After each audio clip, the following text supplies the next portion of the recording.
पाकिस्तान के आइन में 26वीं तरमीम मोस्टली जुडिशरी स्पेसिफिक है और इसके तहत मुल्क के निज़ाम अदल में कुछ तब्दीलियाँ की गई हैं, जिनमें से चंद एक के बारे में हम आपको आज बताएंगे। सुप्रीम जुडिशल कमीशन की तश्कील 9। पाकिस्तान के कॉन्स्टिट्यूशन में आर्टिकल 175A सुप्रीम कोर्ट और दीगर आला अदालतों में जजेस की तैनाती से मुतालिक है। नई तरमीम के तहत इसमें तब्दीलियाँ की गई हैं। मसलन सुप्रीम जुडिशल कमीशन की तश्कील 9।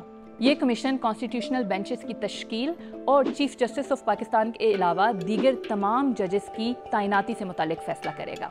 इस कमीशन के 8 अरकान होंगे, जिनमें से 4 पार्लियामेंट और 4 सुप्रीम कोर्ट के सीनियर तरीन जजेस होंगे। अरकान पार्लियामेंट में से 1 सेनेटर और 1 रुकन कौमी असम्बली का नाम पाकिस्तान के प्राइम मिनिस्टर देंगे, जबकि 1 रुकन कौमी असम्बली और 1 सेनेटर का नाम नेशनल असम्बली में अपोजिशन लीडर देंगे।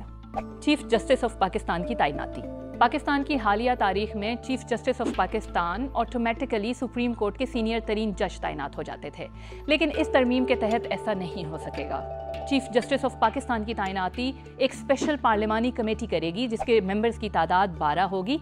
इनमें से 8 नेशनल असम्बली जबकि 4 सेनेट से होंगे। Supreme judicial commission supreme court के 3 सीनियर तरीन जजेस के नाम इस पार्लिमानी कमेटी को भेजेगा।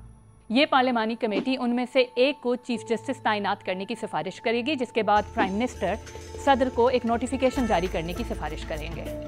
आइन में आर्टिकल 191A का इजाफा। इस नए आर्टिकल के तहत आइनी बेंचेस तश्कील दिए जाएंगे। ये आइनी बेंचेस आइन से मुतालिक मामलात और उनकी तशरीह के हवाले से काम करेंगे। इन आइनी बेंचेस की तादाद और मुद्दत से मुतालिक फैसला सुप्रीम जुडिशल कमीशन करेगा, जबकि इन बेंचेस में तमाम सूबों को मुसावी नुमाइंदगी भी दी जाएगी। सुप्रीम कोर्ट का खुद नोटिस लेने का इख्तियार। इस नई आईनी तरमीम के तहत अब सुप्रीम कोर्ट ऑफ पाकिस्तान ना तो किसी मामले पर खुद नोटिस ले सकेगी और ना ही किसी इदारे को डायरेक्शन दे सकेगी। प्रैक्टिस एंड प्रोसीजर्स एक्ट के तहत बनने वाली सुप्रीम कोर्ट के 3 जजेस पर मुश्तमिल कमेटी नोटिस लेने या ना लेने से मुतालिक फैसला करेगी। चीफ जस्टिस ऑफ पाकिस्तान की मुद्दत मुलाजमत। और finally chief justice of Pakistan की मुद्दत मुलाजमत 3 साल होगी, चाहे वो रिटायरमेंट की उम्र यानी 65 साल तक पहुँचे हों या ना पहुँचें।